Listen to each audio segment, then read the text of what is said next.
She stood at my door like a guest who owned the place, a silk scarf around her neck, my spoiled brother scrolling through his phone beside her, like he'd just arrived for a business deal, not a family visit. And the first thing she said, "Daniel, now that you're finally making money, it's time you start doing something real for this family." No. "How are you?" No, "I'm proud of you." Just a straight-up demand, like I'd been running a charity called Sun Incorporated. See, moments like that don't just happen out of nowhere. They're built brick by brick over years of silence, guilt, and a desperate need for approval. I used to think success would finally earn me love. Turns out it only raised my price tag. My name's Daniel Cole, 34 years old, marketing consultant. First in my family to go to college, and apparently the first to become the family's walking ATM. You ever reach a point where the people you love the most become the ones who drain you the deepest? That's where I was, standing at my own front door, realizing that the two people who taught me about love only showed up when it came with a dollar sign. My brother, Evan, didn't even try to hide his smirk. He'd always been Mom's favorite. The baby who never grew up, never paid rent, never took responsibility. And somehow I was the one being lectured about family duty. But here's the thing. They didn't know what I went through to earn every cent in that paycheck. They just saw numbers. They didn't see the nights I cried in a one-room apartment, trying to figure out how to make life work without anyone's help. And standing there that day, I realized something even colder than rejection. My mother didn't see her son anymore. She saw a resource. But this wasn't the end of my story. It was the moment I stopped confusing love with obligation. And if you've ever had to earn respect from the very people who should have given it freely, you're going to feel every word of what comes next. So let's rewind. Before the success, before the resentment, before I learned what family really meant. Welcome, story lovers. From where are you watching?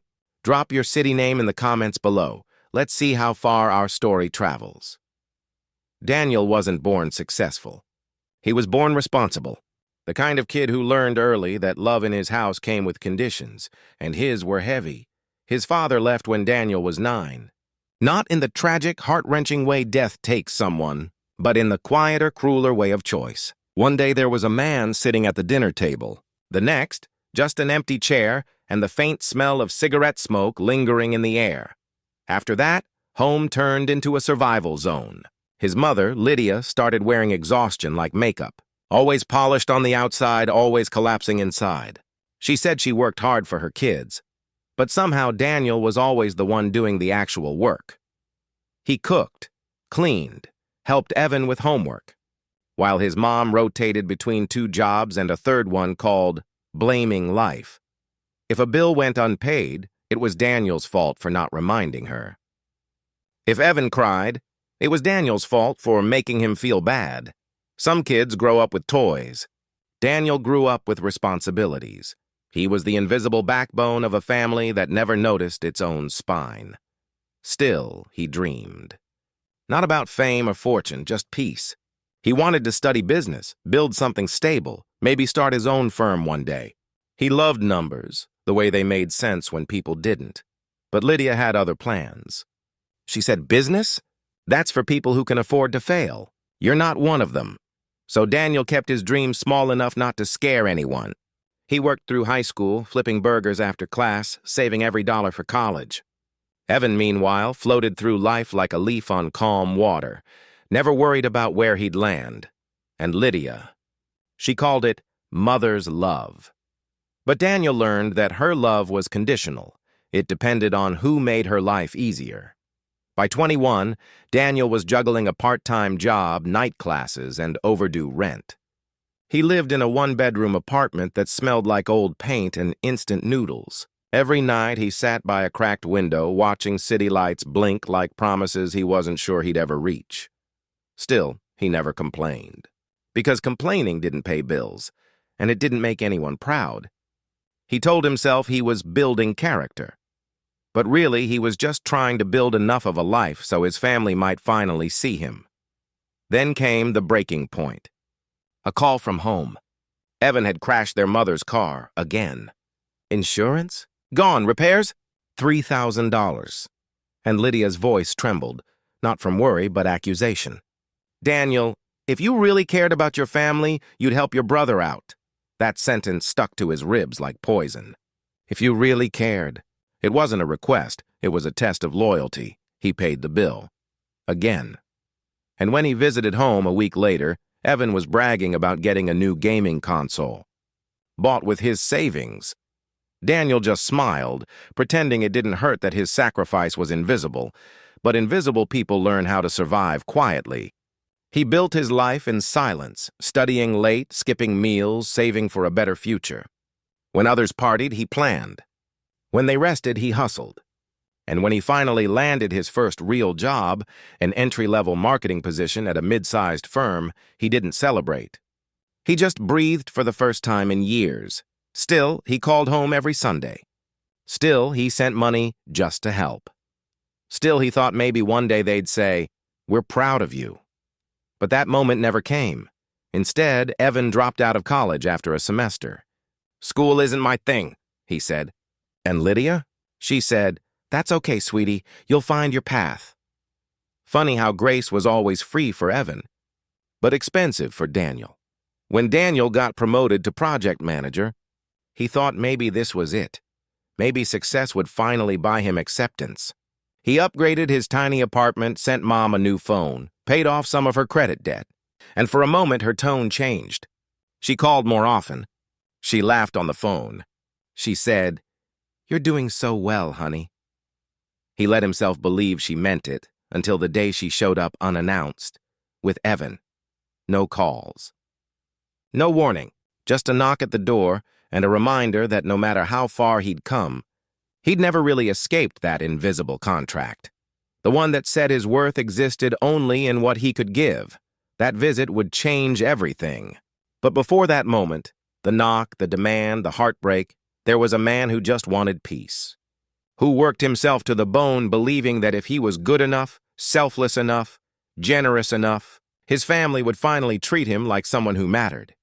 He didn't know it yet, but life was about to teach him the difference between love and leverage, and that sometimes the people you fight hardest to save are the ones who keep you drowning. Success didn't hit Daniel like a thunderstorm. It crept in quietly, the kind of success that looks ordinary from the outside but feels revolutionary to the person who's lived without it. A year after his promotion, Daniel became the youngest senior consultant at his firm. New office, better salary, and a window view. His first real glimpse of the skyline he'd once only dreamed about through a cracked apartment window. For the first time, he felt seen. Not for what he could give, but for what he could do, and that's when the call came. His mother's number flashing on his phone after weeks of silence. "Danny, sweetheart, I just wanted to say, I'm so proud of you." The words hit harder than any paycheck. It didn't even matter that her tone carried a hint of performance. That small part of him, the boy who used to cook dinner at age 10, still wanted her approval. They talked for an hour. Laughed, reminisced. She asked about work, about his apartment, about life. And for a moment, Daniel let himself believe maybe this was a new beginning, but beginnings can be illusions, especially when they start with sweetness after long silence. A few weeks later, she called again. This time, her voice softer, deliberate. "Danny, you know your brother's been struggling. He just needs a little help getting back on his feet." The familiar ache returned. It always started like that, a gentle request wrapped in emotional guilt. Still, Daniel hesitated. "How much help are we talking about?" "Just a few thousand," she said, too casually. Evan had lost another job. Unfair boss, bad timing, not his fault. The usual script. Daniel said he'd think about it. But that night, as he stared at the ceiling, he remembered the car repairs, the gaming console, the phone calls that always ended with, "Please help your brother." He didn't send the money. For the first time, he didn't play the savior. That's when everything began to shift. His mother's tone cooled. Her calls became shorter, then stopped altogether. Birthdays passed in silence. Holidays, too, and Daniel learned what emotional exile felt like, being punished not for doing wrong, but for refusing to be used. Then came a new chapter, at work. His firm was expanding. A new client, big money, high stakes. Daniel's boss, Martin Hale, saw potential in him. "You've got the drive, Cole," he said. "Not just brains, heart." People like that change companies. For the first time, Daniel had someone who believed in him without strings attached. He threw himself into the project. Late nights, early mornings, endless coffee. He wanted to prove that discipline and integrity could outlast privilege. The client was a massive logistics company on the East Coast. During one audit review, Daniel noticed an irregularity, invoices dated before contracts were even signed. It didn't add up. He flagged it quietly to Martin, who brushed it off with a chuckle. "Don't overthink it, kid. Just clean up the numbers. The client's happy, we're happy." Something about that line bothered Daniel. He'd spent his life cleaning up other people's messes, at home, in life, and now it was happening again, just in a suit and tie. So he stayed late one night, reviewing the files again. What he found wasn't just a few wrong numbers.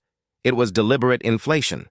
Someone in management was falsifying reports to inflate performance bonuses. He faced a choice: stay quiet and protect his career, or speak up and risk it all. For once, he didn't ask anyone what to do. He remembered his mother's words from years ago. "You're not one of those people who can afford to fail." And maybe she was right.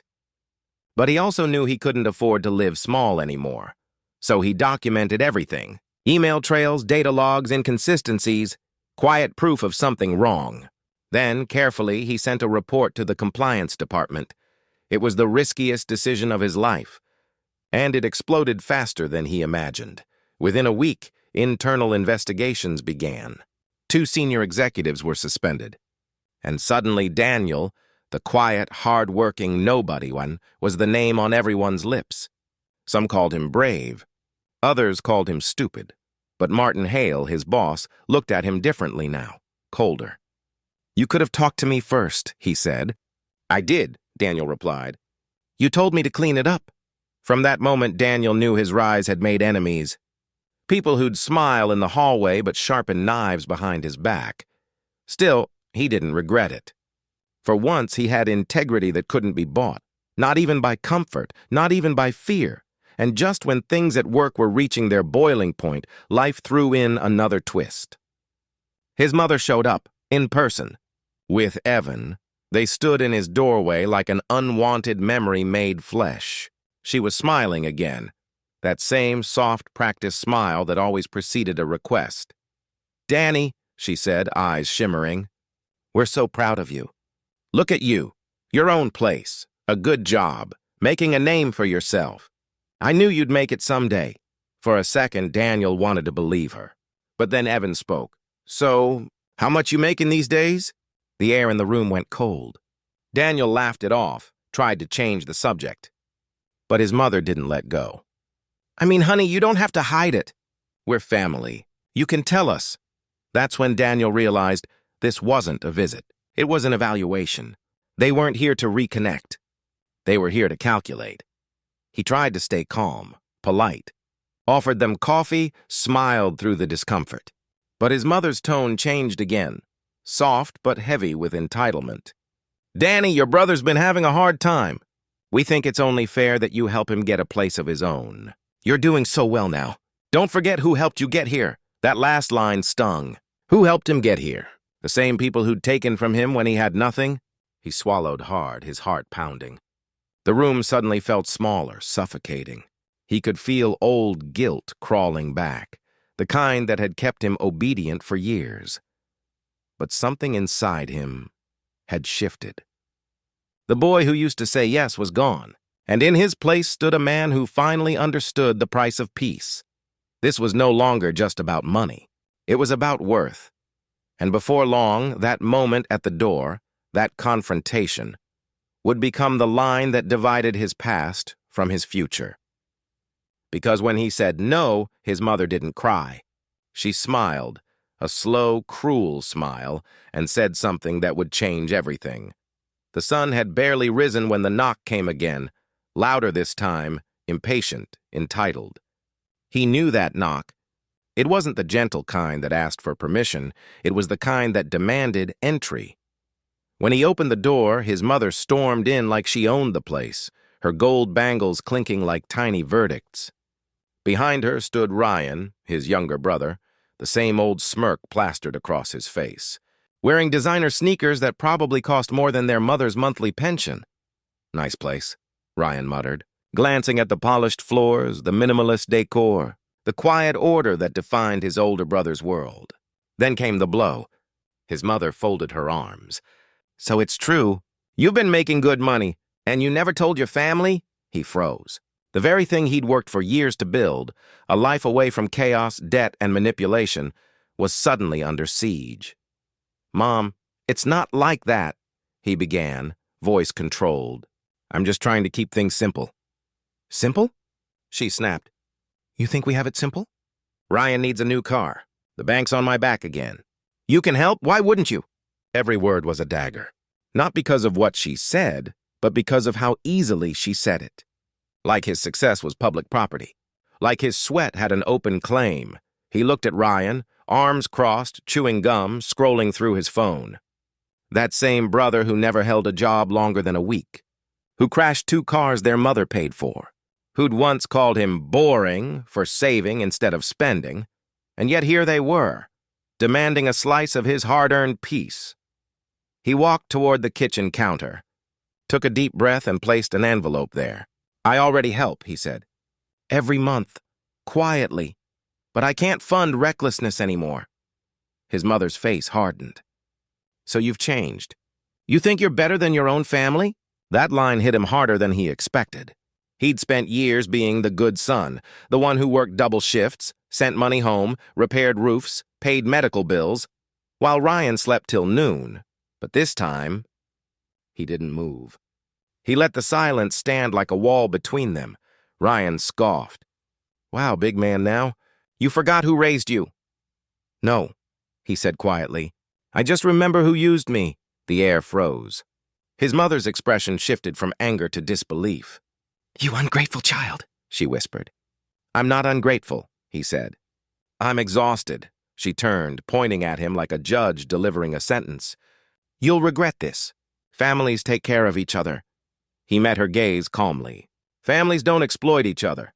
And that's when Ryan lunged forward, shoving the envelope off the counter. Cash spilled like spilled blood across the marble floor. His mother gasped. He didn't move. Instead, he looked straight into Ryan's eyes and said, "That's the last thing you'll ever throw away that I worked for." The silence that followed was louder than shouting. His mother turned toward the door, muttering prayers and insults under her breath. Ryan followed, still sneering, but this time there was something else behind it. Fear. The door slammed. He stood there, alone, but for the first time in years, free. He sank to his knees beside the scattered bills and whispered to himself, "Not every battle is about money. Some are about peace." Dear audience, if this moment hit you, if you've ever had to choose between family loyalty and self-respect, drop a chi in the comments. Because sometimes saying no isn't cruelty, it's survival. Months passed. The silence that followed that stormy visit was both painful and liberating. He expected guilt to haunt him, but instead, peace arrived like a slow sunrise.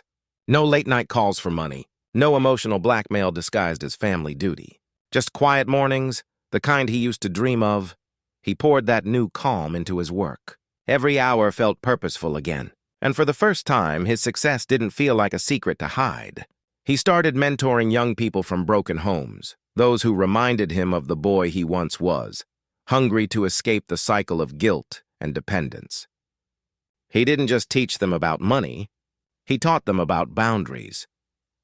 One evening, while leading a financial literacy workshop, a young woman asked him, "Do you ever regret cutting ties with your family?" He smiled softly. "No, I regret not doing it sooner." The room went quiet, because they all understood that sometimes love without respect is just control in disguise. A year later, his phone buzzed with an unfamiliar number. It was Ryan. For a moment, he hesitated. Then he answered. Ryan's voice was different, softer, tired. "Mom's not well," he said. "She keeps asking about you." He didn't rush to judgment. Instead, he drove down the old road to their childhood home, the same narrow street that used to echo with his mother's laughter, long before life turned bitter. When he stepped into the house, she looked smaller than he remembered. The fire in her eyes had dimmed, replaced by something gentler. Regret, perhaps. "You came," she whispered. He sat beside her, unsure how to begin.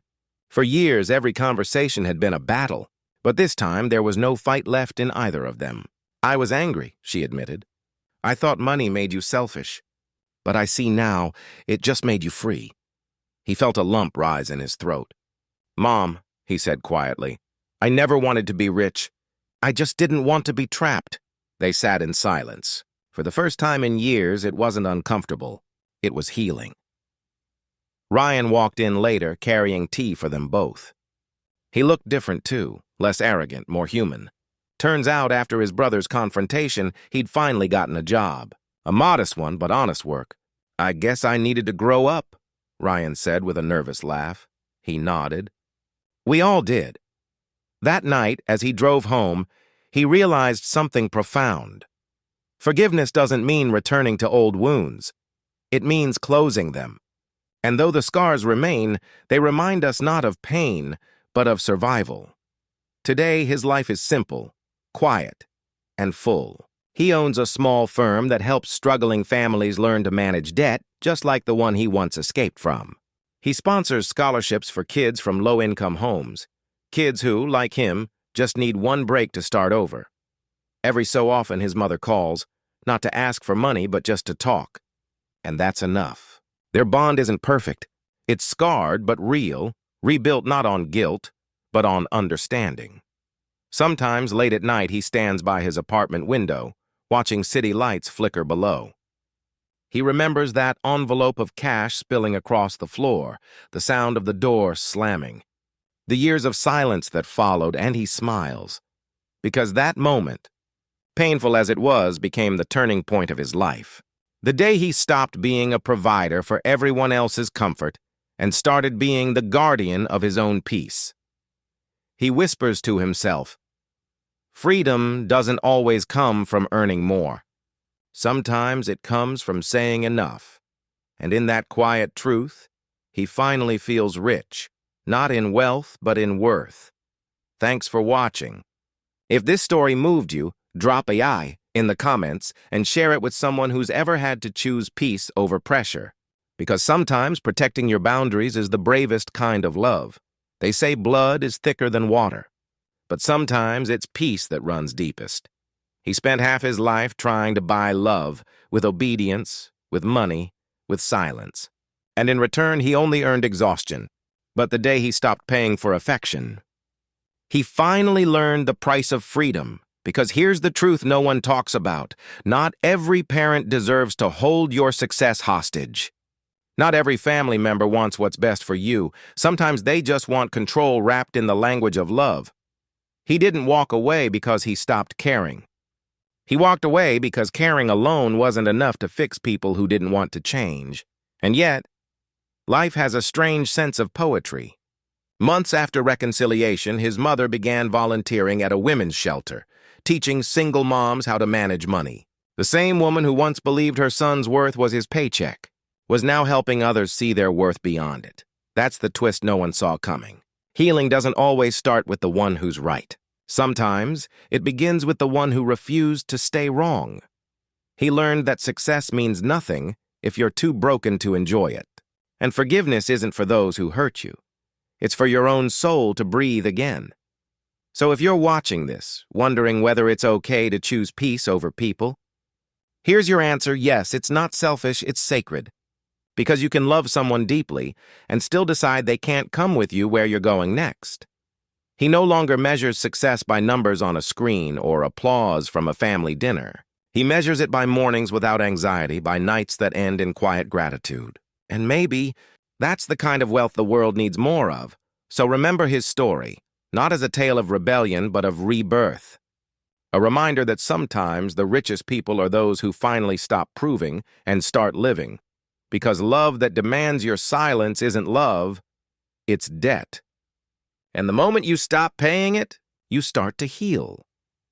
Thanks for watching. Subscribe to our channel for more powerful stories and new videos. Where are you watching from, story lovers? Drop your city in the comments. Let's see how far this story travels.